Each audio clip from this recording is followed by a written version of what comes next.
Good evening. It's 1808. My name is Dr. Linda Bello. I am the chairperson of CamDocUK. It's my pleasure to welcome you to this, our third webinar in the series, CamDocUK Talking with the Community. Our topic today will be focused on the title, A Day with Your GP. I've been looking forward to this as I'm actually a GP, and I work in Clapham Family Practice, which is quite a diverse practice in London. I'm the children's safeguarding lead at that practice. I also work digitally online with a healthcare provider called Babylon. I'm very passionate about general practice, and I enjoy my job immensely. GPs are generally the first point of contact for anyone with a physical or mental health problem. We tend to look after the whole person, so physically, emotionally, socially, spiritually, culturally, economically, and we try to do that through a patient-centered approach, and that's a vital part of our role. We treat all medical conditions, common medical conditions, and we refer patients to hospital and other medical services. We are the so-called gatekeepers. It is therefore very vital to make the most of the services that we can offer, so your general practitioner. Today, we will have two talks from two very experienced GPs, focusing on how to make the most of your 10-minute appointment, health promotion, both for men and women, and the over 40s health check. We are aware that there are many more topics that you would have liked us to talk about and cover. To be honest, I would happily spend the whole day talking to you about GP services. However, we have left enough time to be able to answer any questions that you have following listening to the talk or any other topics that you feel that we haven't covered. And we've got a question and answer box there for you to start asking these questions. Please do leave some feedback for us via a survey, which we're going to have sort of 30 to 40 minutes during this webinar. And we're also going to be sending you one through Eventbrite if you registered. So, without further ado, I would like to introduce our first speaker. He is none other than Dr. CamDocUK Talking. He is a GP who has worked in the NHS for several years. He's currently working in the Ministry of Defence. He has a special interest in substance abuse, substance misuse, occupational health, and underwater medicine. He is based at the Queen Elizabeth Hospital in Birmingham, and he has been a member of CamDocUK for several years. He's in fact our former treasurer. So without further ado, Dr. Talking, the floor is yours. Am I muted or can you hear me? Thank you, Dr. Bello, for the kind words and presentation. I'm going to talk about a day with your GP. As Dr. Bello mentioned earlier on, there's a lot of things that we would like to talk, but we felt that just talking about the 10 minutes that we see our GP or meet our nurse is the most important part of all that that we're going to discuss today. So I'm going to focus our mind on that aspect. How do we make the most of it? So I would start by doing a presentation. What is it? Will you just bear with me a few minutes? Can't find it anymore. No. I need the technical team to probably help me here because I'm not able to see what I need to have. Can you see anything? Share, stop sharing. Share. Oop. I'm having some difficulties to actually see my consultation. I don't know whether Anna. Dr. Mpafe, Dr. Yes. Mpafe, just we're working on it. Just give us a minute. Yeah, thank you. Well, I will just continue to just explain one of the main reason is before we see a GP, we'll book an appointment, but what happens before that 10 minutes, we get dressed, it takes about 30 minutes to do that, to get ready. We then walk to the GP surgery if it's nearby, or drive. That take between 5 and 10 minutes or to 1 hour, depending where the GP is. If you're in London, there's a lot of traffic, so it takes about an hour. You get there, you say that you've arrived, you talk, you wait for 15 minutes to sometime even an hour. And if you look at that time is about 50 to 2 hours that you're just preparing to have a 10 minutes. And that 10 minutes is what is actually relevant here. But there are ways that we could make that 10-minute bit of gold, of value. So when my presentation will come up, as they're working on it, I will be able to continue. But what Dr. Mpafe, sorry, Dr. Mpafe, yes. Can you put your presentation on your screen, open it on your screen? Okay, I'll do that straight away.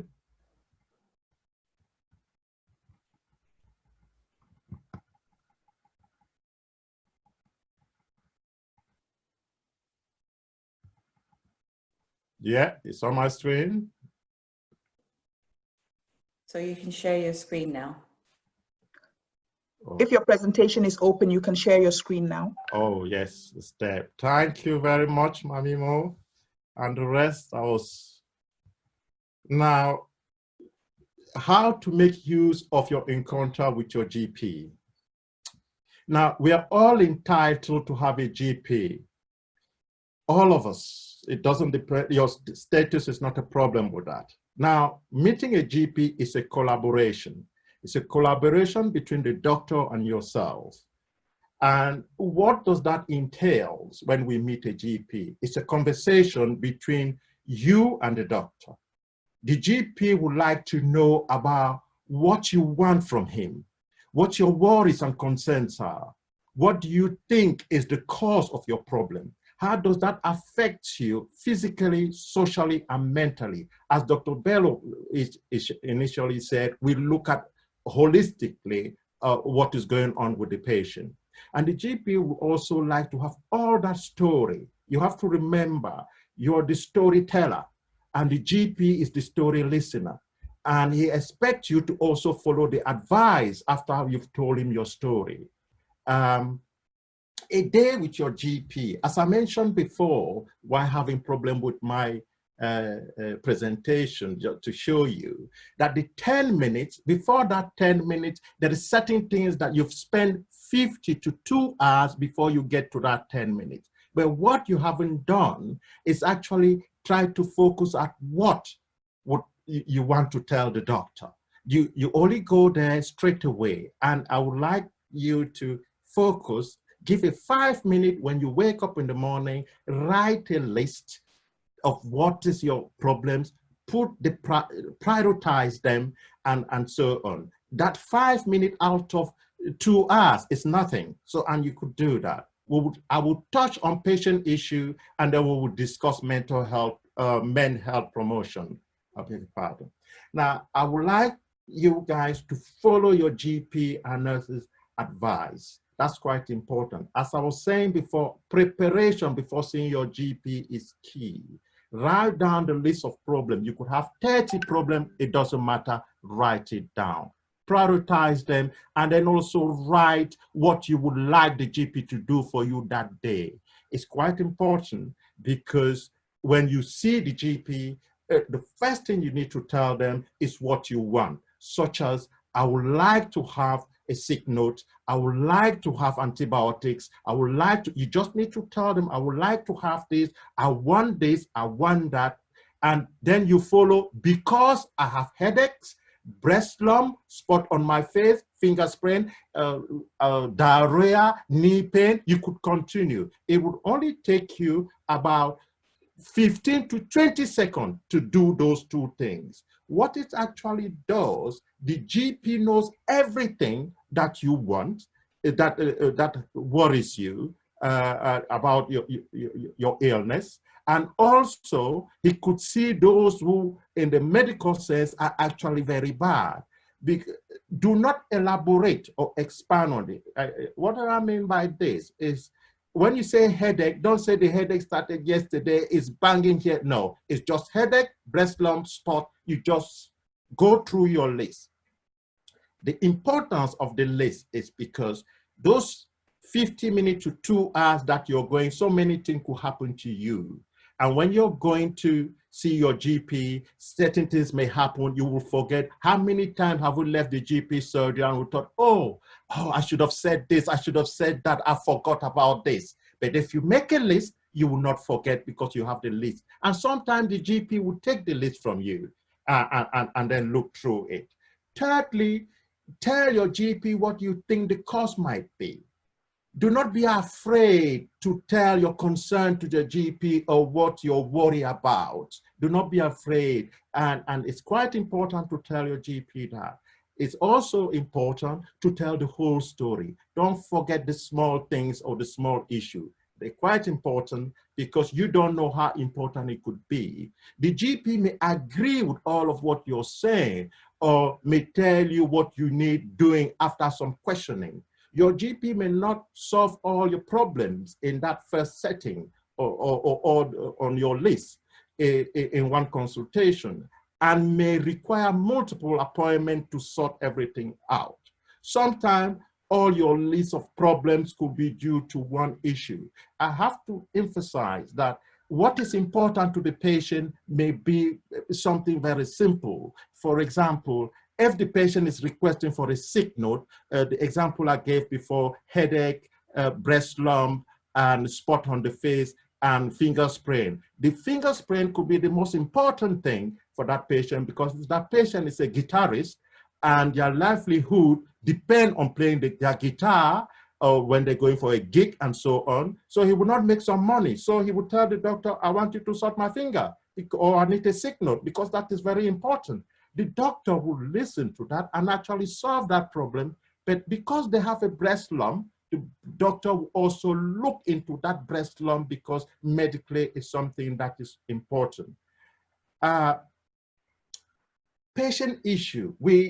From our community, we have some problems. We're sometimes embarrassed about what, if we have certain things or certain area of our body that are affected with illness and so on. We feel embarrassed. We should not be. That's why the GP are there for. We tend to ignore our own health issue, and that is quite common. We do not attend follow-up appointment when given to us.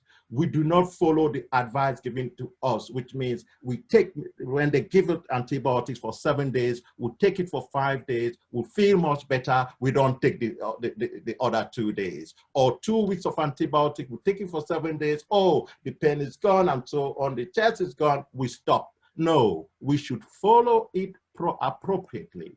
We should ask for a second opinion if we see a doctor for 3 times for the same issue. For example, you fall down the stairs, you hurt your ankle, and then you go to the doctor. The first time they give you some painkillers, you go, you're limping. The second time, the doctor gives you some another painkillers. The third time, you need to ask for a second opinion. In my own practice, because I look after, as Dr. Bello mentioned earlier, I work for the Ministry of Defense, the MOD. My patients are young, so they have to be fit. Actually, when I see them the first time with an ankle injury and it's still painful, the second time they refer to physiotherapy, the third time they're having an MRI on it. And that takes about 3 to 4 weeks. So it's quite a quick section of things. And the MRI, if there is something wrong, they see in a 6 weeks, they see the orthopedic surgeon to do a surgery on it. That's what we do in my practice. And if it's a back pain, we also do the same.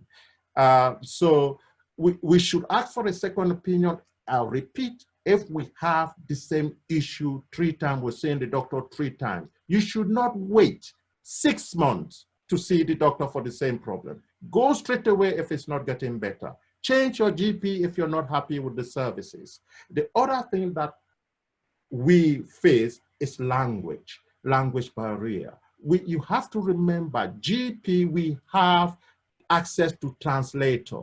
We have that access, but people don't tell us beforehand when they want to see us. If you do tell us that you need a translator, you tell us the language you speak, we'll book one for you and we'll give you more time, because you will need more time for the translator to actually convey the message to the doctor.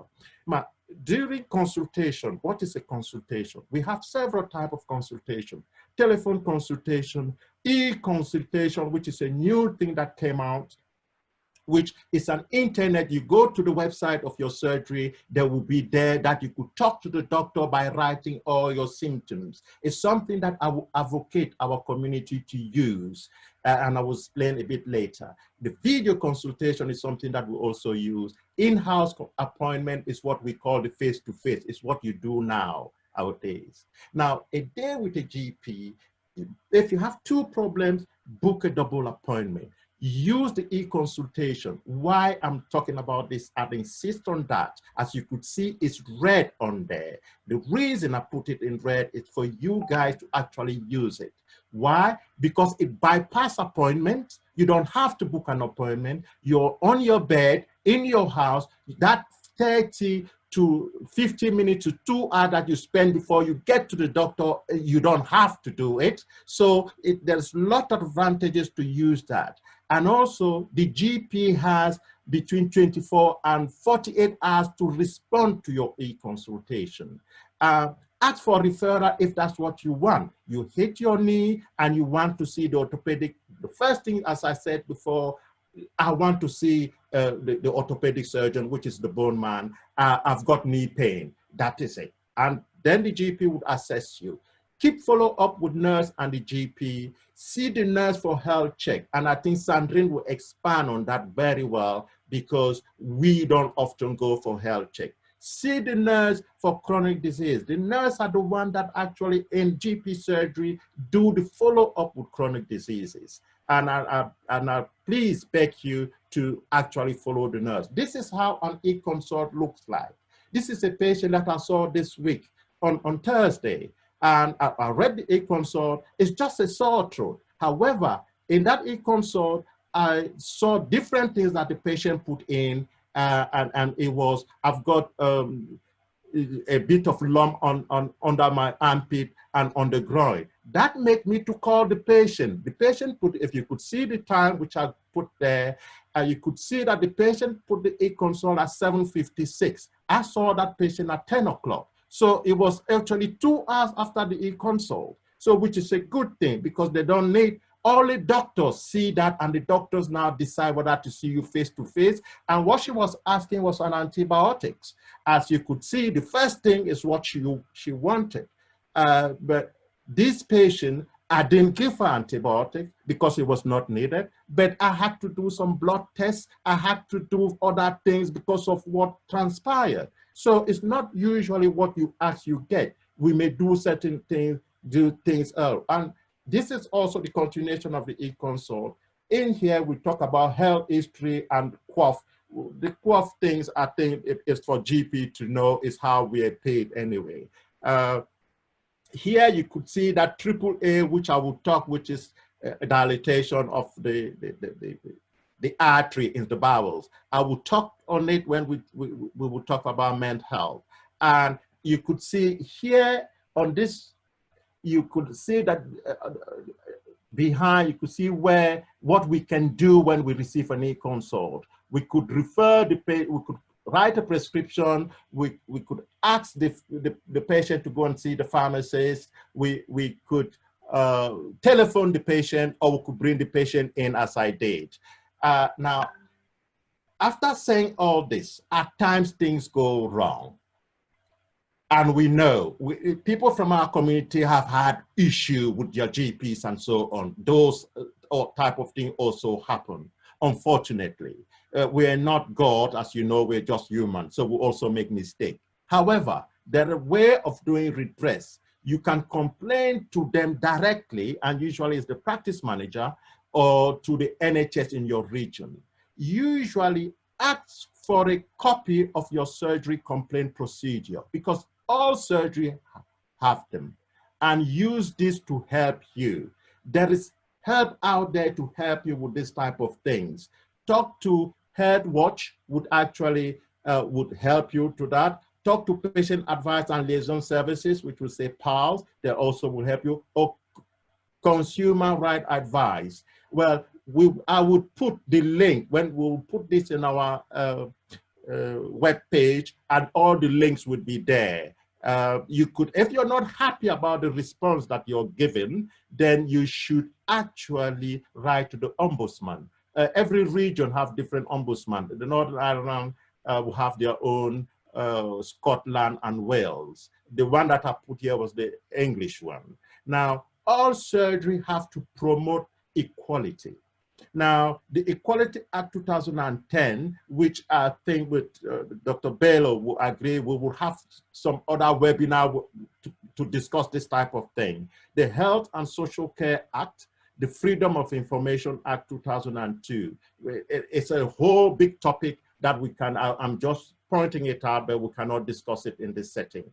Now, mental health promotion. When did that start? It usually starts at the age of 15. I use that because that's when we do screening. And the chlamydia screening starts at the age of 15 until 25. Now, if you think about it, in our region here in England, we have childhood obesity, which means mental health promotion starts before the age of 15, when we have to deal with childhood obesity, because we advise it about exercise and dieting. Chlamydia screening is not because somebody is promiscuous. No, it's just a test just to see how healthy you are in that time. And it's not for you to promote sex type of things that people do. No, no, no. It's just because the government thinks if you have a swimming pool in your house and you don't want your children to drown, you need to teach them how to swim. And that's actually where all of this comes from. NHS health check at the age of 40. Sandrine would really discuss this, so I'm just going to tell you that it's age of 30. But my advice for us folks of Afro-Caribbean origin is to see your GP when you're 35 and then ask them to do the test. Usually it's a request. And the GP, most of the time, as Dr. Njumesi and Dr. Bello will agree, will actually grant it because of the risk associated with that population. Eye check is not something that is usually a sin in the GP surgery, but you could actually do it. And for those who have family history of glaucoma, my advice is that they go to see the optician at the age of 30 and they start doing their eye check, because it's free for them. And if they have a family history of glaucoma, those eye checks are free. And the mental health promotion continue with it. When you're age 55, we test for prostate cancer. This test is not usually a very good one, but if people request it for us, we will do the test. Usually if it's high, we refer people to, or patient to see the urologist, and that the urologist would then investigate by doing some scan. At the age of 55, we do something for the bowel cancer, which we use a camera, sending it into the back passage, and then look into the bowel. This is actually because we want to prevent things. We want to prevent things before they get worse. And that is important, because if things are worse, then the outcome is actually usually bad. But when we see those issues earlier, then we're able to deal with them, and the outcome is always very good. Now, the abdominal aortic aneurysm, which is enlarged blood arteries in the abdomen, it's just like varicose vein in your leg, but this one is on the abdomen. We usually do screen a scan at the age of 65. Now, with regards to the bowel screening, there's also a different type where we send to your home address a letter with some gadget in it where we ask you to put your poo into it, and then we check to see whether there's blood in it. We do that from the age of 64 every 2 years. And that also helps. If there is blood in it, then they put a camera down into the back passage to look at the bowels if there is any issue. We also do that. At the age of 75, you have to request to have it, and it's done every 2 years. And with that, I would summarize. Now, what do I think we should do when we're in front of the GP? First, tell him straight away, straight talk what you want. List all your problems. Do not elaborate on them. Tell the whole story. Tell them everything that is happening to you. Keep follow-up appointment, especially for screening. Follow through with nurse and doctors when you have. Please, please, please use e-consultation. It's very good, and it helps you to put everything that you have, because they have so many questions in it that you have to answer. Use health screening and health promotion services at your practice. And then from there, if you have any question, I'm happy to answer. Thank you very much, Dr. Pathé. If you could stop sharing your screen now, but thank you so much for that very interesting conversation. Yes, how to make use of the 10 minutes. I think we're all really, really keen to have our patients bring us some lists. And as you rightly said, when the list comes, it really, in a snapshot, we can figure out between all of us, between the two of us, which is the best, which one is a priority, and you can make sure you don't forget things. So very useful. And if we can't finish dealing with those questions on the day, we can arrange for you to come back. So really important. Now, we've had a few questions come up for you, Dr. Pathé. The first one that I think came immediately, you were talking about registration. So good news that we're all entitled to register with a GP, even those on a visitor's visa to the UK. Is that true? Yeah. Dr. Pathé, please unmute yourself. Yes, even those with a visiting visa are allowed to register in this country. And you could go to your GP and then say, we will put on our website for you to see everybody is entitled to a GP in this country, irrespectively of their status. And that's the law. So, and what I'm just going to emphasize, that's just the law in this country, so they could register with your GP. Some GP charge about £20, sometimes £30 for when the patient comes to see them. But that's actually, we could consider, usually the private GPs would do that. But normally the GP should not charge. Okay, that's really useful to know. And we had another question there about sort of men's health promotion. What is it really about? And I think really it's just about having, preventative checks so that we can spot any potential problems and try to nip them in the bud. And actually, if we do pick up things, we can prepare to start handling them. So I think that's what all those screening tests are. And you've focused on the one for men. And what I would just try to add there is that if you receive any of these letters in the post saying, come and have your bowel screening, and you think, oh, I don't really want someone putting a camera up my back passage, I don't really want to be doing a poo test, or you don't know what it's for, please ring your GP. We can speak to you via the telephone, do an e-consult, and we will, because these things, we're very fortunate to live in a country where we can have all these screening tests for free. So definitely do take advantage of them. So thank you again, Dr. Pathé. I'm sure if we have some more questions for you at the end, I'll be sure to put them to you. So this will bring me very nicely to our next speaker, who is none other than Dr. Sandrine Jumisi. She is a GP partner at Ambrose Avenue Group Practice in Colchester. She has a special interest in cardiology, and she has led the Mentoring and Empowering Children's Project at CamDocUK for the last 6 years. So my absolute pleasure to introduce her to you, Dr. Jumisi. Over to you. Thank you. Thank you. Thank you very much, Dr. Bilo. Today, good evening to all, and thank you for attending. Thank you for attending. Today, I will talk about the NHS health check and briefly touch on women's health prevention.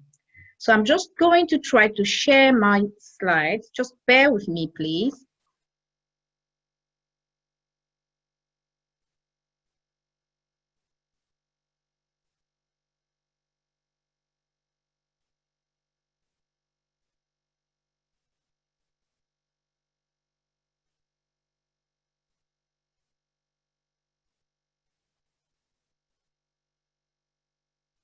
Okay, can you see my slides? Hello?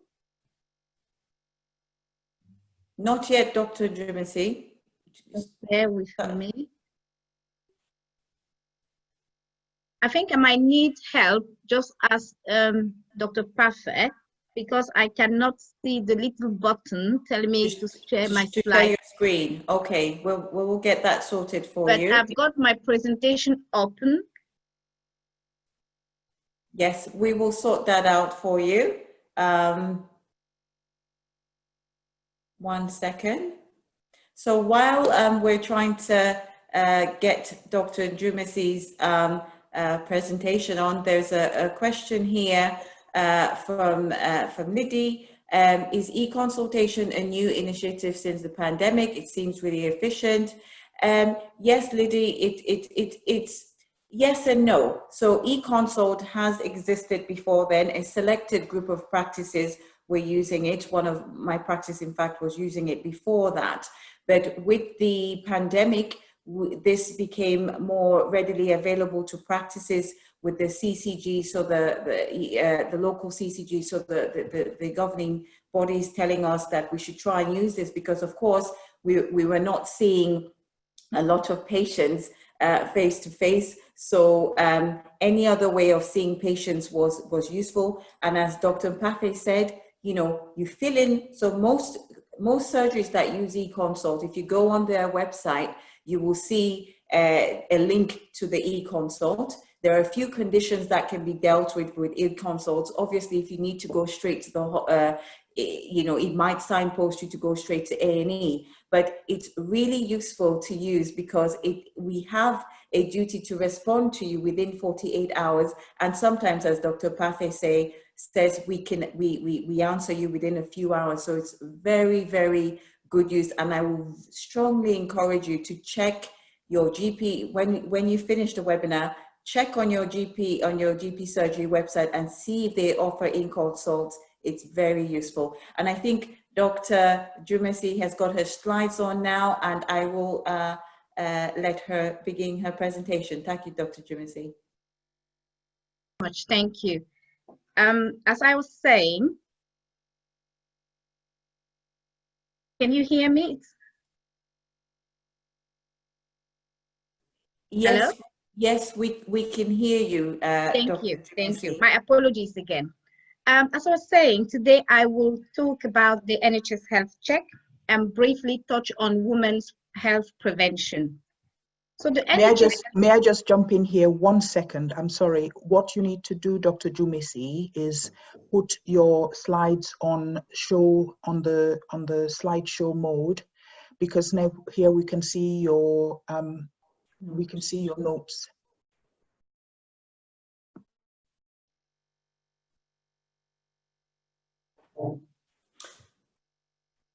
Okay.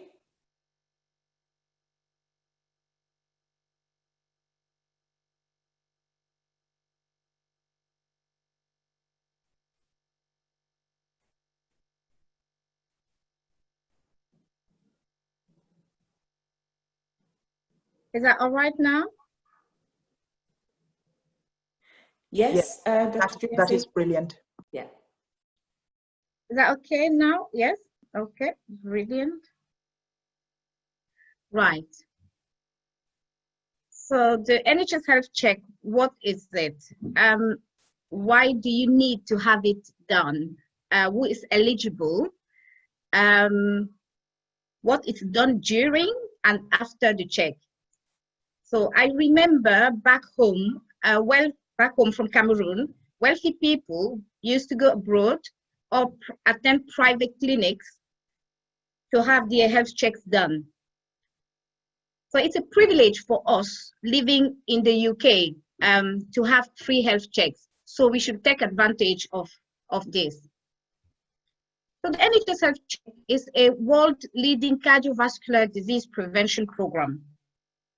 And as you can see on this slide, deaths from cardiovascular disease have dramatically reduced in the last 40 years. And the NHS Health Check has played an important role in lowering mortality. However, cardiovascular disease remains a leading cause of death. In England, it causes 1 in 4 deaths, particularly in the most deprived areas. Everyone is at risk of developing a cardiovascular health condition. The good news is that these conditions can be prevented, even if you have a history of them in your family. So, what is an NHS health check? A checkup for adults in England, aged 40 to 74.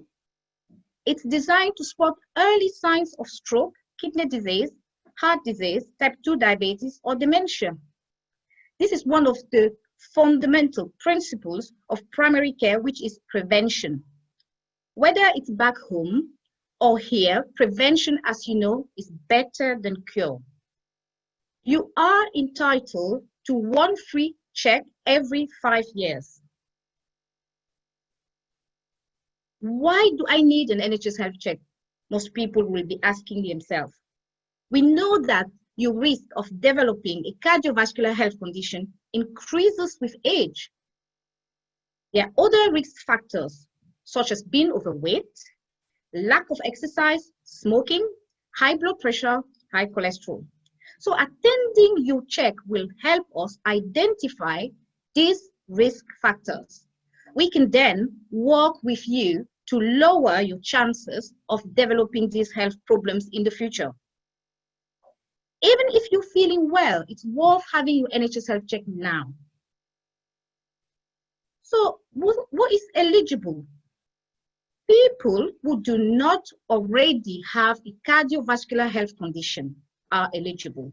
It means if you've already been diagnosed with high blood pressure, with diabetes, or if you had a stroke or a heart attack in the past, you are not eligible, as you will be having already regular reviews with your GP. Let's say you like the idea and you are eligible. How do you get one?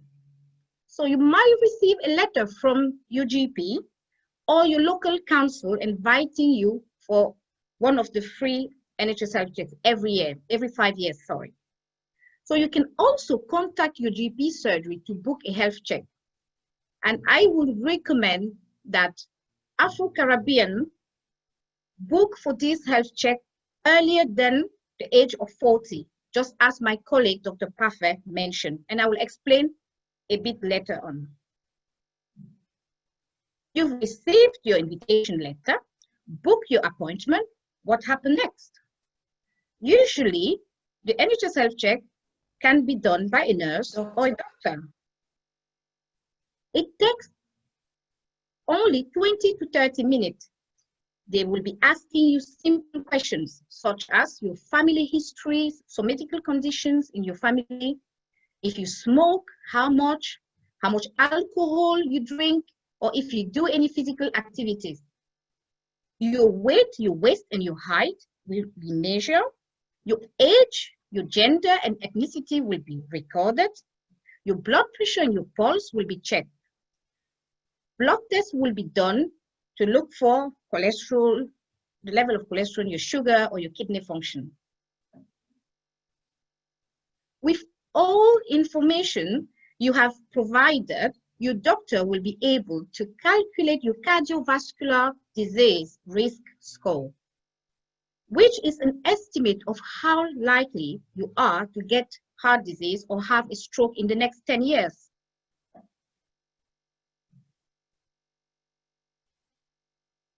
It's good to know that the most important factors in your risk score can be changed, such as smoking, or your cholesterol level, or your blood pressure. Your risk score might be low, moderate, or high. Low means you have less than 10% chance of having a heart attack or stroke in the next 10 years, but high means you have more than 20%. Some patients get confused about the cardiovascular risk score and might find the heart age test easier. It's a test that you can do online on the NHS website. It gives you the age of your heart compared with your real age. If you find that your heart age is higher than your real age, making simple lifestyle changes can lower your heart age. And it can be a kick, a sort of alarm for some patients to start doing something. Let me introduce Maria to you. She's just had her NHS health check. She's a teacher, she's 50 years old. She has a family history of diabetes. Her BMI is 30, her waist circumference is 94 centimeters, her blood pressure is 150/95. Her cholesterol is raised. She's never smoked before. She drinks alcohol occasionally, and she does not have any time to exercise. Maria was told by the nurse she's overweight. The nurse gives her advice on a healthy diet and recommends regular exercises. Any physical activity is better than none. At least 150 minutes of moderate intensity activity a week. It can be a fast walk, for example, 3 times a week. We know that if most of your fat is around your waist, you are at higher risk of heart disease and type 2 diabetes. Maria's blood pressure reading is high as well. She's given a blood pressure monitor to take home. It might be for a 24-hour blood pressure monitoring using a cuff attached to a portable device, one on her waist, or a blood pressure monitor to check her blood pressure twice daily for a week. In this time during coronavirus pandemic, GPs will probably encourage you to buy your own monitor so that you can measure your blood pressure twice a day for a week and bring the readings back. But in normal times, the best test will be to do a 24-hour blood pressure monitoring. So her GP will then analyze her reading and make a diagnosis. We recommend you purchase your own one.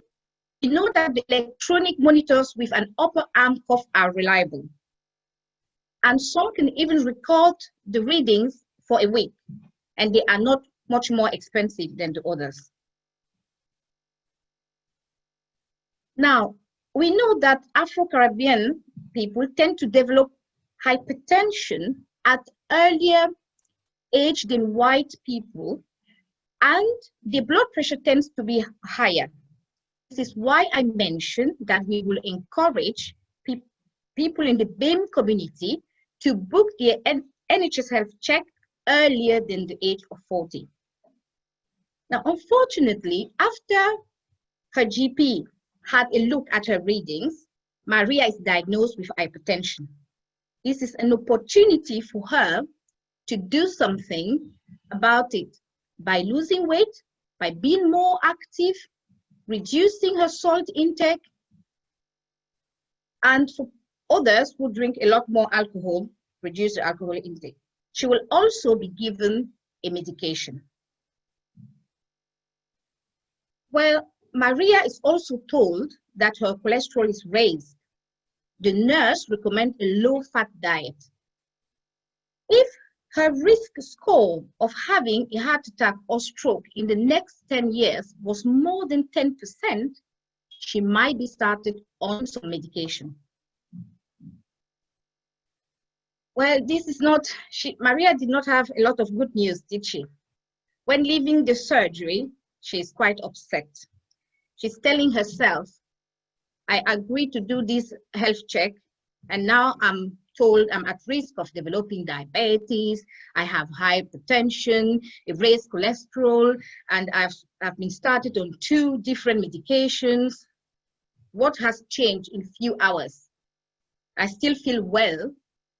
The same Maria who left the house this morning or a few days ago, before this so-called NHS health check.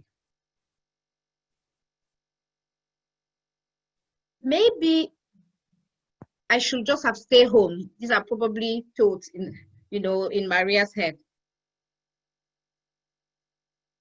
So why do we worry about high blood pressure? Why do we worry about high cholesterol? We know that cholesterol can block your arteries, and a high blood pressure can stiffen them, causing a stroke, a heart attack, and chronic kidney disease. Some patients are quite shocked, as Maria was, and might just decide not to take their medication. Some might feel ignorance is bliss. What's the point? It just causes anxiety. Actually, being aware of your condition gives you responsibility of your health. Engaging with the process will empower you to manage your condition properly. You will be supported by your practice. You'll be supported by your GP and the nurses. The NHS health check is all about discovering disease, spotting early signs before it becomes a problem. Well, now we're going to briefly talk about women's health prevention. All 13 years old in school year 8 in England will be offered on the NHS the human papilloma virus vaccine. It helps protect against cervical cancer, some mouth and throat cancers, some cancers of the anal and genital areas. It's important to vaccinate as much young people as possible, as it helps create herd immunity and prevent spreading the virus.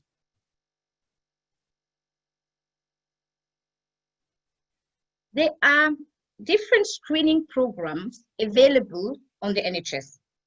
It's important to say that the screening is a way of finding out if people are at higher risk of a health problem, so that early treatment can be offered. Few are listed here: chlamydia screening, cervical screening, and breast screening. If you are under 25 and you're sexually active, it's recommended that you get tested every year or when you change sexual partner, as you're most likely to catch chlamydia.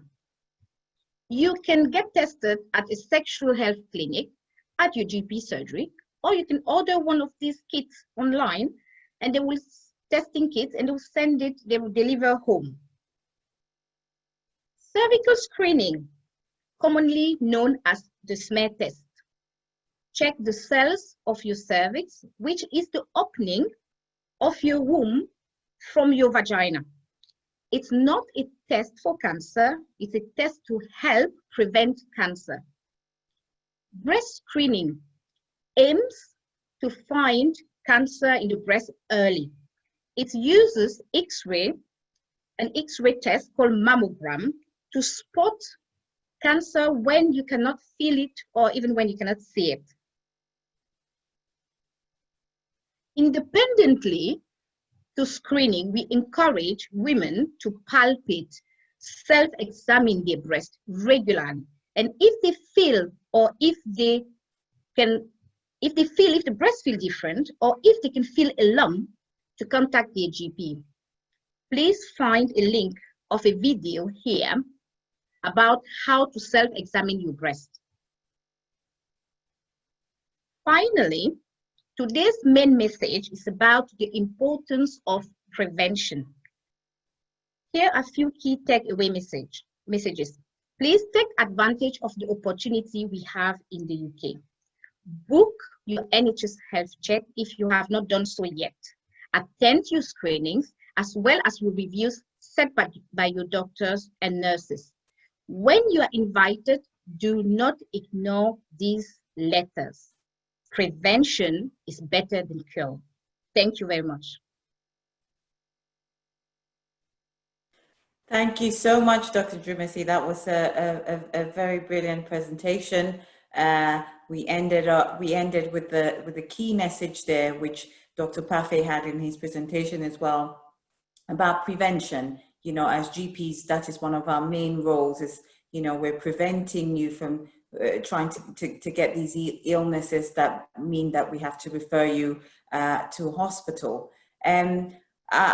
While I was listening to your presentation, I was really intrigued at that heart age. I wonder if you could just tell our audience what the best way is to get that heart age check. Did you say we did that in the NHS health check when you're there? Do you get that reading there, or can they just do it online?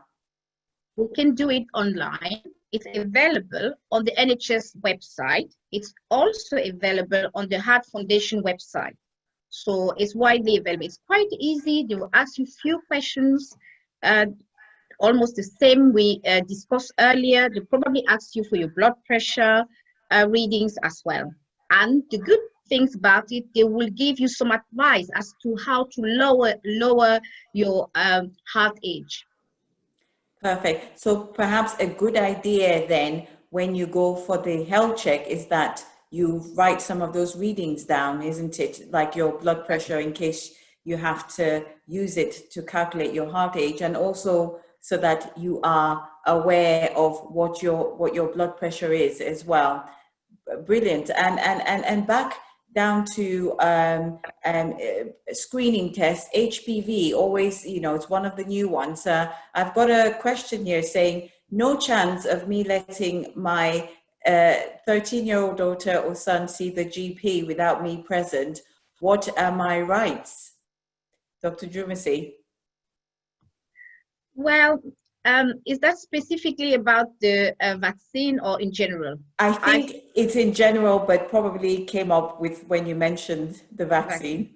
Yes, I mean, just to clarify, the vaccination is done at school usually. So school will send invitations letter and will ask for consent, and the parent should be responding to this letter. If you do not respond, your child will not receive the vaccination. If you do respond, the children receive 2 vaccinations within 6 months.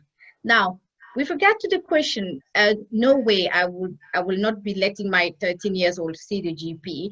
We on their own. We welcome parents. We actually would like we want parents to attend when the children are attending. However, in some cases, it might be, let's say if we take an example of a young 13 years old who is sexually active and who would like to seek some support or help or request contraception, she is allowed to see the GP on her own if she does not want her parents to be present. And if she comes into a consultation like that, we will encourage to speak to the parent, to discuss with the parent. If she does not want to talk to her parent, we will encourage at least to speak to another adult, who is close to the family. It could be an aunt, it could be a very close friend. Yes, so we work together very closely with parents and children. Thank you very much for that answer, Dr. Jumesi, and I just agree with that. That's a common practice at all our surgeries. We've got a question from Titus. He asked this ages ago. I'm going to put this to Dr. Pafe. Can a GP consult over the phone if I am abroad, say in Cameroon? Dr. Pafe? Well, if they have, the answer is possible if they were going to use something that is free, but usually it's not done because the GP a GP will actually use their phone to call, which means it will be a cost, which is when you are abroad, that also means that you're out of England. It means that you have to see a local doctor. However, if you could call your GP, which means the onus of that expenditure is on you, then the GP will talk to you. But if you're asking the GP to call you while you're abroad, then that's very difficult. I have to say, in my practice, because some of my patients travel, they go in different places, the MOD, which is the Ministry of Defense, pay for it. We call patients abroad. We talk to them abroad because it is in the system. But my friends and Dr. Bello and Dr. Jumesi, because you have to remember that GPs are self-employed. So that cost will come to them. But if you take the cost of the phone call, I don't think any doctor will refuse to take a phone call. So yeah, I mean, I think the most important thing here is that as well, it's not even about us calling you, I mean, which sometimes would be very tricky.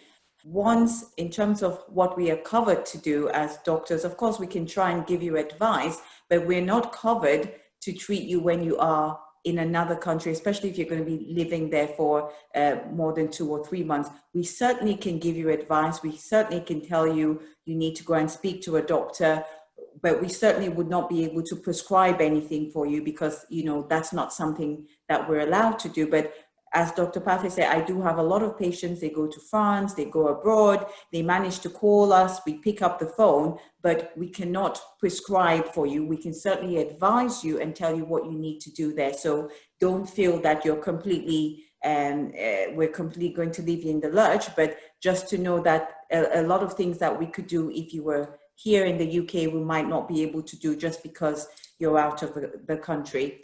may I add something, Dr. Bello? The e-consult may be a way forward if you're abroad, because exactly. the GP will have to give you all what you need because the GP is not aware where you are.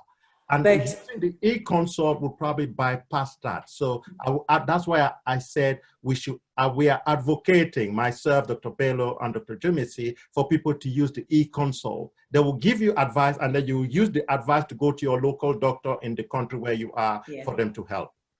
Yeah, but also that means that we have to call you though, so that you need to put a number on that e-consult. And if we see that it's a number abroad, we probably won't call that. But obviously, if you're able to receive a text, sometimes we'll be able to text you the advice if we have not been able to get hold of you. We had a question from before. I think I'll get Dr. Jumesi to answer this one. When I'm late for a GP appointment, I get a somewhat polite telling off as a patient. Am I entitled to express my disappointment for having to wait 30 minutes or more to be seen by my GP? Yes. Well, I can just say that the GP surgery are quite busy, and I understand that 30 minutes is a long time. In most surgeries, when the GP is running late, the receptionist will be able to advise the patients waiting in the waiting room that the GP is running 20 minutes late to 30 minutes late. You remember when Dr. Puffer talked about that long list earlier on?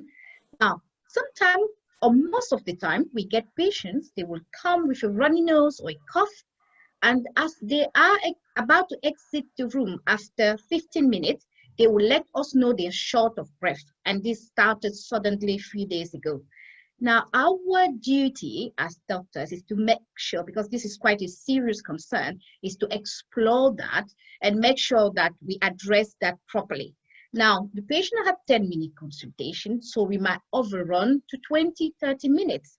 And we just need to have in between an emergency, a call, somebody's very unwell at home, a paramedics would like to speak to the on-call doctor, to the GP. We've got to pick up that phone, all that in between. So, well, I'm not trying to find excuses, but this can happen.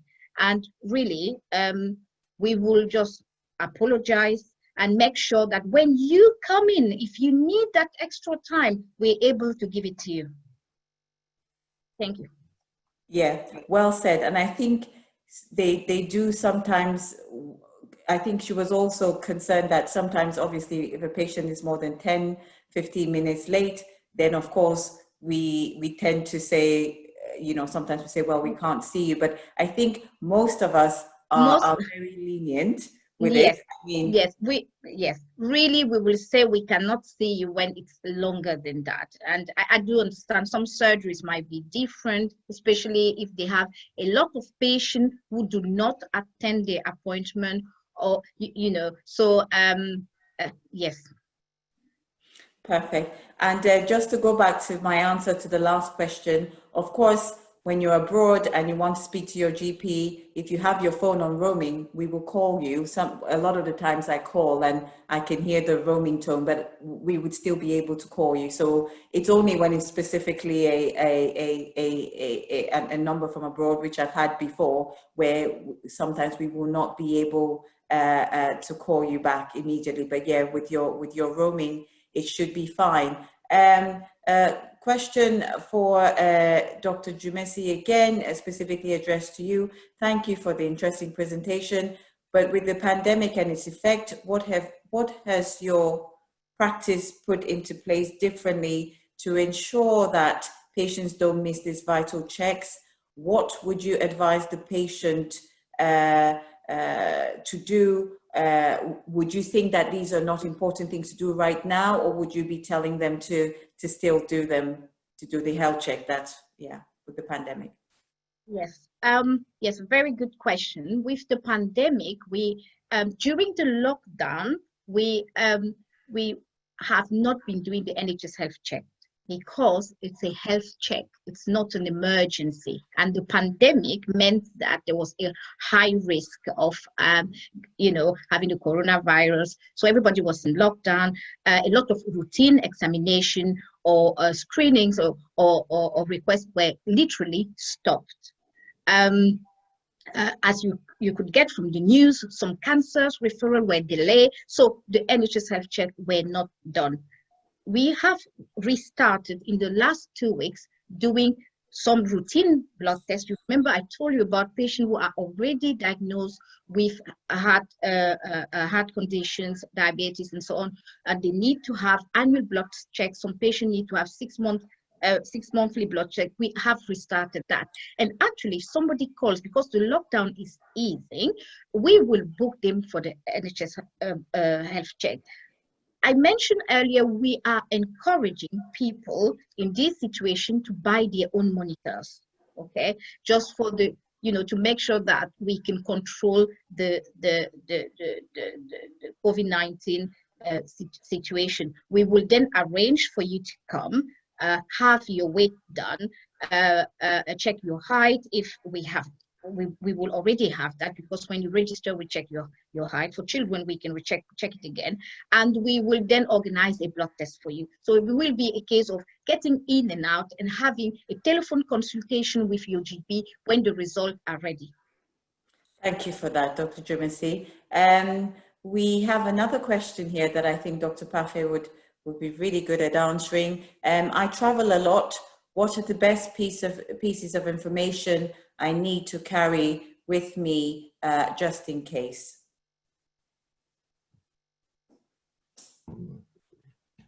Can you say that again, please? A question from the audience. I travel a lot. What are the best pieces of information to carry with me just in case? Well, when somebody travels a lot, it depends where they're usually going, because when you travel a lot, it could be that you go in certain area frequently. If you're going through, that's why we have this travel clinics. Usually you go to the travel clinics, you tell them where you're going. If it's a malaric zone, you would have a malaria tablet or prophylaxis for you to take them before you get to that zone. If you're going to the east, sometimes we tell patients who go to Pakistan, for example, we'll give them vaccine, and also we give them injection to about something called encephalitis, which is a type of virus that is in that area. We also tend to give people antibiotics for travel diarrhea, because we tell them don't use it unless we call it travel diarrhea, but they may end up having diarrhea which is due to water and so on that they've drank. So I tend to give it to my patient, but you have to remember, my patient travels a lot and I know where they're going, so we just prevent. The reason we tell them to see, in every surgery there is a web page where it tells you what you need to each country where you're going. For example, yellow fever, if you're going to Cameroon, you should have it once. Now you don't have to have it every 10 years. And there's so many other type of vaccination. The other thing I need to mention here is to practice safe sex, because people travel to places and they have sex encounter with different people, which make part of it. And if you're going to an area which is Kilimanjaro, for example, it's a different kind of fish. I need to give you different things about mountain sickness and things like that. So I need to know where you're going to be able to actually give you advice in that area. Okay, so good advice there. If you're going to be traveling, you travel a lot, make sure that you give enough time, 6 weeks, to make sure you get all the vaccines that you need for travel. I think our audience member there was also trying to say, in terms of his own medication, so if you're traveling for a couple of months, obviously, and you're taking regular medication, make sure that you've taken enough of your medication so that you don't run out. So having enough of your medication with you. It might even be a good idea to know a bit of your vital signs. So what is your normal blood pressure and things like that.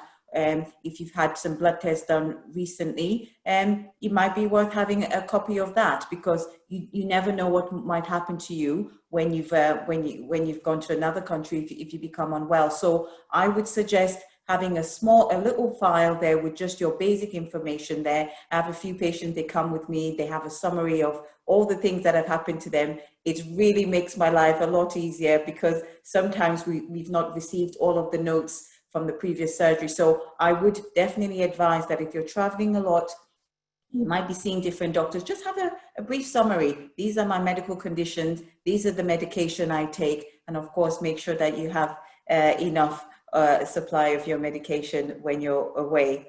Now, Dr. Bello, may I add something in that, is that when people are having medication, some surgery, as we know, we only give a month or 2 months at a time. And we don't give more than that. So when somebody goes and they stay 3 months, what they could actually do, they could do the e-consult to request for their medication, and then their partner or somebody go and collect it and post it to them. Because when they would come back, then they could use those prescriptions, because at the end of the day, there's still a patient that just gone abroad, maybe for 4 months and then come back. And so that's one way of getting their medication. Using the e-consult, get the medication, somebody go to the chemist to collect it from them and then post it to them. That's the other advice I could give on people having medication. Exactly, but you would find that legally we're only supposed to prescribe up to 3 months of medication. So Correct. If we know that you're out of the country for 3 months, sometimes it's a gray area there, and you may find that your surgery is not willing to prescribe more than 3 months. So hopefully you're not going to be going away for more than 3 months. But if you are going to be away for more than 3 months, you have to make sure that you have a doctor in the country that you're in, because as I said, even if you manage to get hold of us and we call you back, we might not be able to help you as much as we could if you were in the UK. Dr. Jumesi, I have a question for you. So one of our audience members wants to know, Can someone, she has two questions, can someone have high cholesterol while being slim or of average size? And secondly, in Cameroon, where healthcare is not free, which checks should a person prioritize if they can't afford all? For the first question, yes, indeed, you could have high cholesterol if you're thin. There is actually a condition which is genetic, where people, no matter their weight, what's their weight, they actually tend to have a very high cholesterol, sky high cholesterol in their families. Okay, and generally these patients may have in the family history, they may have someone who has had a stroke or a heart attack and who was at the time aged less than 45. Okay, or they will have somebody in the family who had a sudden death. And this type of patient are actually very responsible, and they tend to come very early to have these checks. So to answer the question, yes, you can have a high cholesterol, even if you're slim. So do get your checks done. Now, the second question, which is about being in Cameroon. I think that all the checks on the NHS health check are the basic test. They should also not be that expensive. Okay, you remember, we mentioned your blood pressure. We mentioned your weight, your height, and you remember on the blood test, we only mentioned your cholesterol, we mentioned your blood sugar, and we mentioned your kidney function. Okay, obviously in Cameroon, not expensive, it's a gray area, it could be relative, I've got to say, because I think that the sugar test is not that expensive. I think the cholesterol test should be okay. But recently, I asked someone to do their renal function, and it was extremely expensive. Just for these 3 tests, I think they had to spend 30,000 or 25,000 pounds. 25,000 CFA, which will be, sorry, which will be roughly 25. For 35 pounds or something? 35 pounds, yes, yeah, roughly, yes, 35 or 40 pounds, yes. So really, if you could check your blood pressure in Cameroon, if you could check your cholesterol, your blood sugar first, and monitor your weight, check your waist circumference, and most of all, do some exercise regularly. We tend to drive a lot in Cameroon. Even people who do not have a car, they will take the taxi, they will take the motorbike. So try to eat healthy, a lot of vegetable. We are blessed in our country. We have a varieties of food, and we have a lot of fruit, a lot of vegetable. Try to adapt small portions, make sure you hydrate well, avoid alcohol, avoid sugary drinks. If you start with just simple steps, I think that will be amazing. Yes, that's what I'm going to say. Excellent. Thank you for that, Dr. Jumisi. Just a very good point there. One of our fellow CamDoc members, Dr. Fonso, who has advised us strongly, you know, you must have some travel insurance when you're traveling. You know, it doesn't usually cost very much, but boy, if you get into trouble and you're ill and you need to be repatriated, it could run into tens of thousands of pounds. So while we're talking about travel, you know, travel insurance, if there's one thing you're going to do, make sure you get travel insurance. So we've got lots of questions coming in. We have one for Dr. Pafe here. My GP in Cameroon advised me not to take anti-malarials if I will be traveling a lot to sub-Saharan Africa and constantly being exposed to malaria. She advised that anti-malarials would eventually weaken my immunity against malaria and suggested that it's better to catch malaria and treat it, as this builds up my antibodies against malaria. What do you or Dr. Jumisi think about it? Obviously, I've put it to you, Dr. Pafe, and if Dr. Jumisi had something to add, can you hear me? Pardon? Can you hear me? Yes, we can hear you. malaria is a parasite infection, which means you cannot actually have antibodies. If that was the case, then people living in Africa would all have antibodies and would never have malaria. We do know that malaria killed the most of people in our country. Mm-hmm. So it's a disease that is actually very serious when we catch it. And most of the time, people would live like us. We're living here. When we get malaria, it's very, very bad. It's not mild. People who have had it, who've traveled in this forum will know what I'm talking about. And usually are all those who did not prevent. What is those prophylaxis? Is to prevent for you not having very severe malaria. That's what it is. Because at times you could still have the malaria. I would strongly recommend to have anti-malaria prophylaxis before they go. One of the reasons they're not getting the anti-malaria is because it's very expensive when you buy it here, when you get them from here. I think just for 12 tablets, I think it's £25. So it's quite a big cost for families who are traveling after paying everything that they've paid. But I have to say, it's really, really, I would really advocate for them to have the anti-malaria and to prevent themselves. Talking about resistance and so on, I don't think maybe Dr. Njumesi or somebody on the panel would say, I don't think that's the case.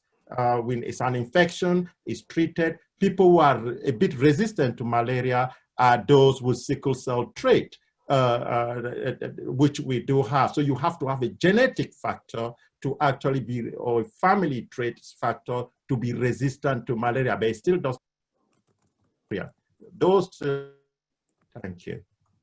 Thank you, Dr. Pafe.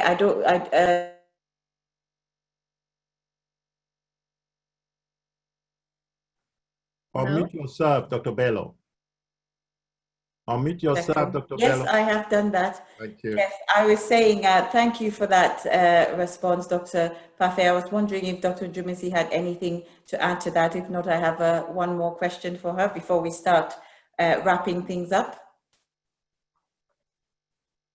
I think Dr. Pafe has answered the question correctly. The only thing I will add to that is probably they could be resistance to the curative treatment, to the treatment that if you get the malaria, you may have some medication which where the parasite has become resistant. But from my knowledge, I think that the prophylaxis for people who live here is the right thing to do. Obviously, there are a lot of side effects sometimes attached to it. The cost is one big, quite important factor that Dr. Pafe mentioned, because this is not taken on the the NHS does not cover that, so people have got to pay for that themselves. But I do think it's important, if you traveling back home, you need to take your malaria prophylaxis. Thank you for that, Dr. Njumisi.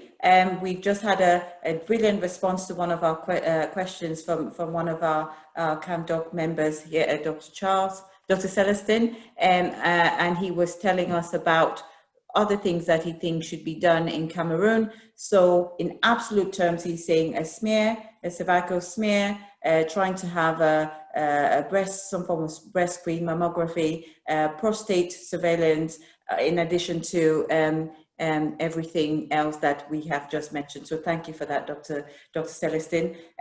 We have a question about how practical advice of getting a same-day appointment. We are going to highlight again e-consultation. Sometimes, as I said, because the e-consult says that we have to contact you within a certain time, we tend to be very prompt with those ones. And a lot of patients are not really using the e-consult. So if you can use that and say that you will probably get called on the same day. Most GP surgeries have slots for patients to have same-day appointments. So, of course, it means calling before a certain time. If you fail and you're not able to do that and you're unwell, most surgeries have a duty doctor, a duty GP. So if you have a problem that you feel needs to be dealt with, you feel it's urgent, or you've had a problem, you've had a cough for a week, it's getting worse, you have a fever, you feel you need antibiotics or something, use the duty doctor. And you can also call 111 even when your surgery is open, because if they know that we are open and you really need to be seen, they will call us, they will call the receptionist and make sure you get seen. However, 111 can also give you advice to say to you that, you know what, your symptoms are not too bad so long as you get seen in the next 3 or 4 days. And of course, that will reassure you. So that's a good way of getting a same-day appointment. So we have, Dr. Jumesi wants to add something. There we go. Yes, I would just like to add that in some surgeries, it might not be called e-consult. Okay, so if on Monday you call and try to inquire about that, it might just be called online access.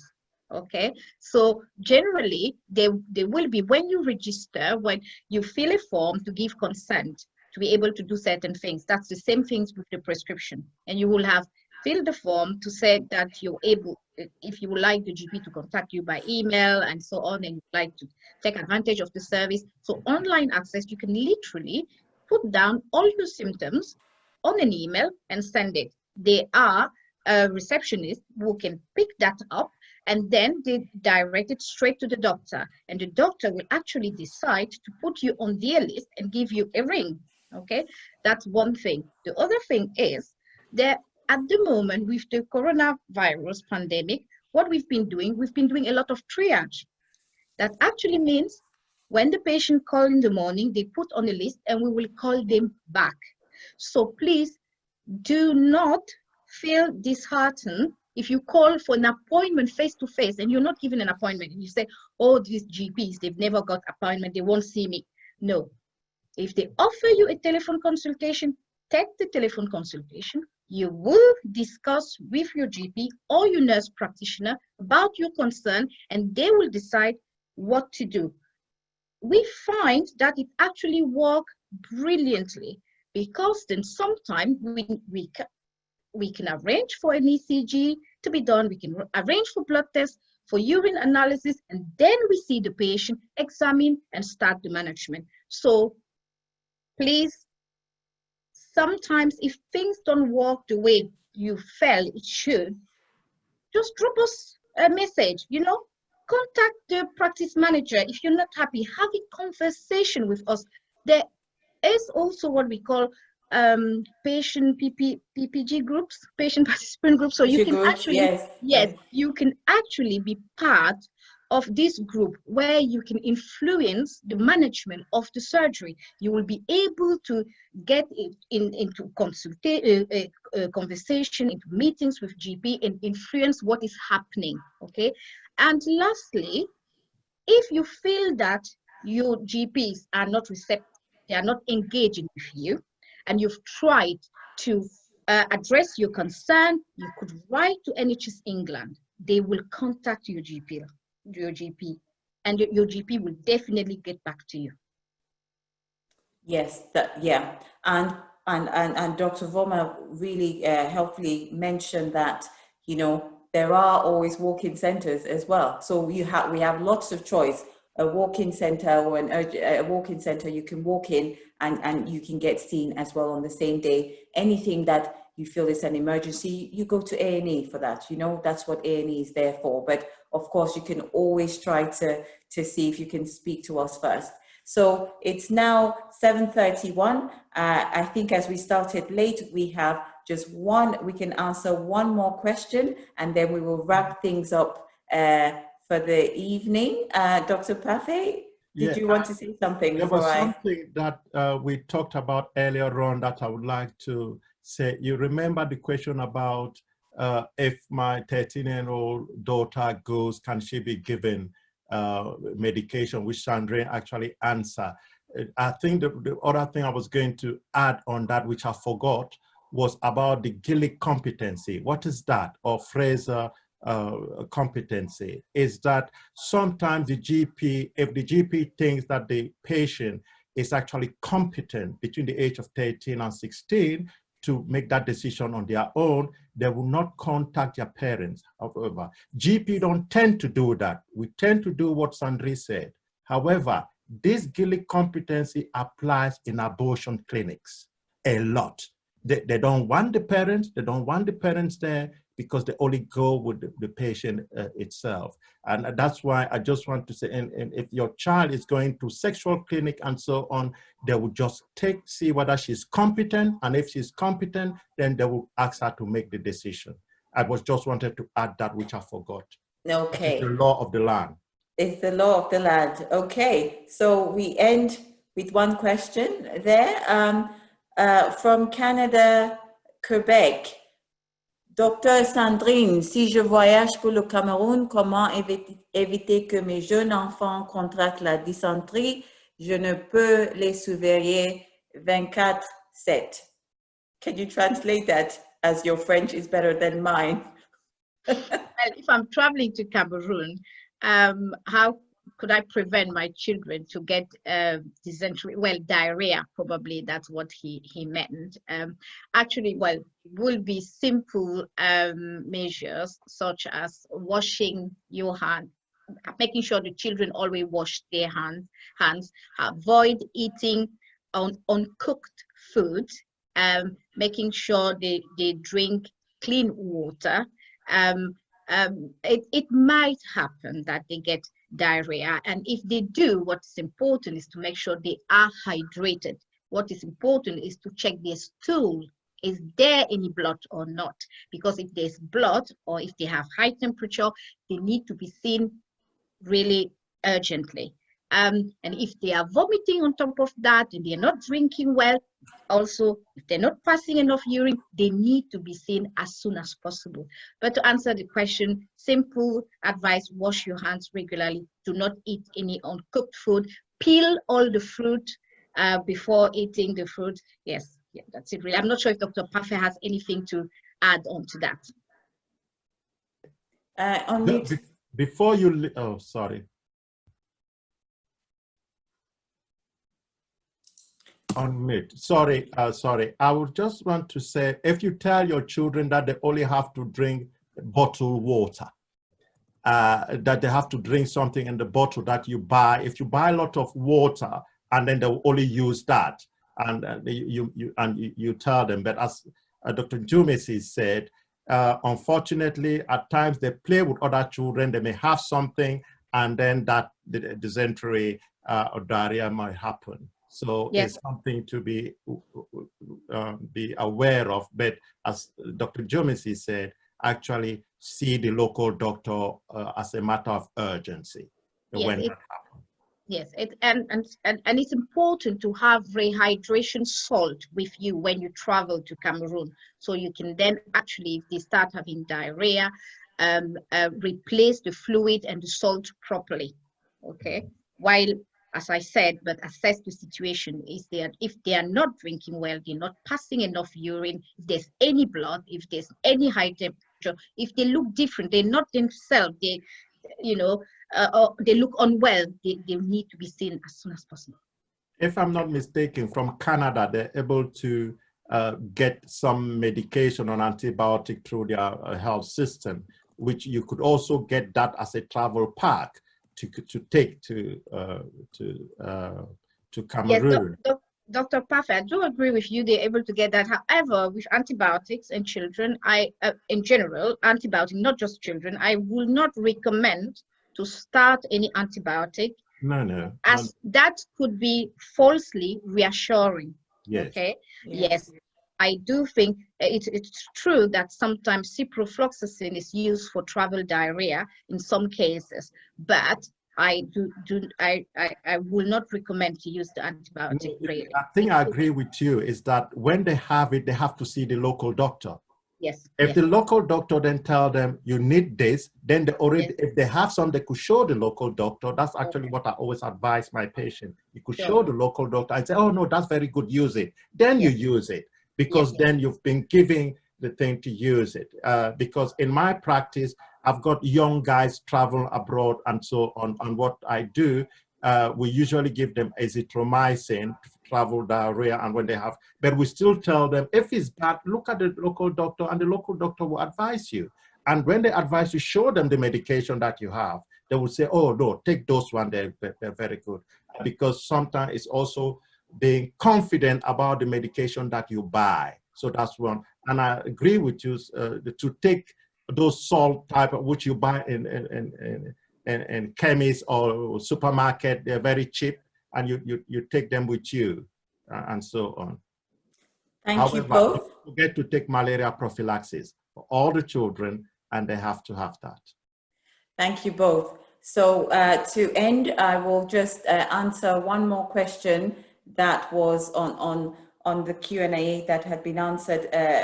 We had typed the answer to that, but while we're in the middle of a pandemic, it's good to just reiterate about vitamin D. And Dr. Ngwa has answered this question for us. Vitamin D, we know it's a known immune modulator, so it can strengthen your immunity. And those of us with darker skin, which is most of us here today, we absorb less sunlight. So we're going to be making less vitamin D from our skin.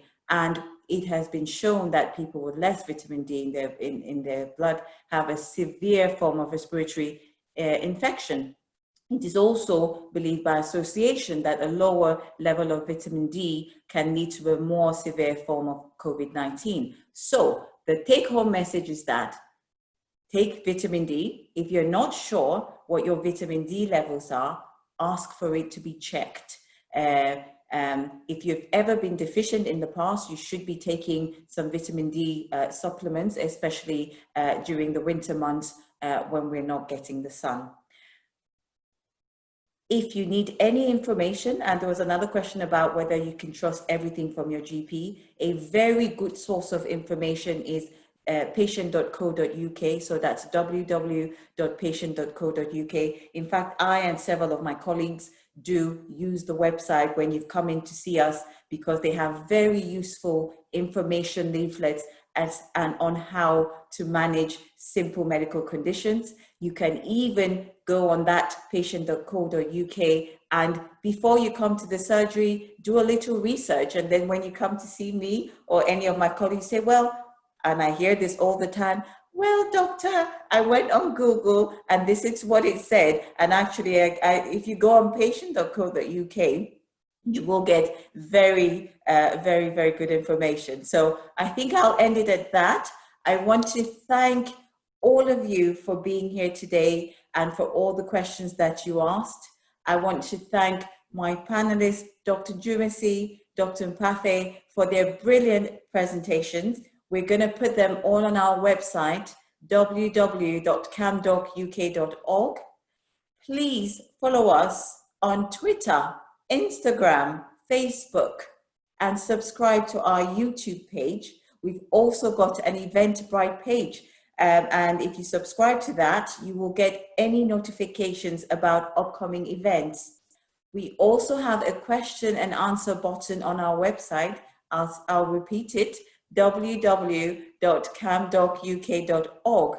On that question and answer button, you can ask us questions, even if it's, what should I do? What did you say about having to change my GP? You know, we're here for you. We want to be your advocate. So please, use us, go to that website. We're going to be doing some more webinars.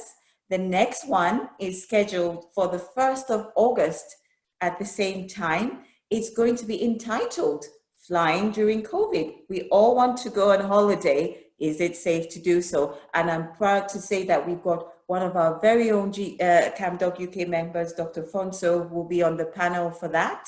And I can't wait to see you all there. So once again, thank you to all of you. Thank you to all my colleagues behind the scenes, Dr. Morgan, Dr. Ngwa, Dr. Nzo, Dr. Kamwa, Dr. Akem, Dr. Bene, not to forget our communication secretary. And I hope to see you all again sometime soon. Good night.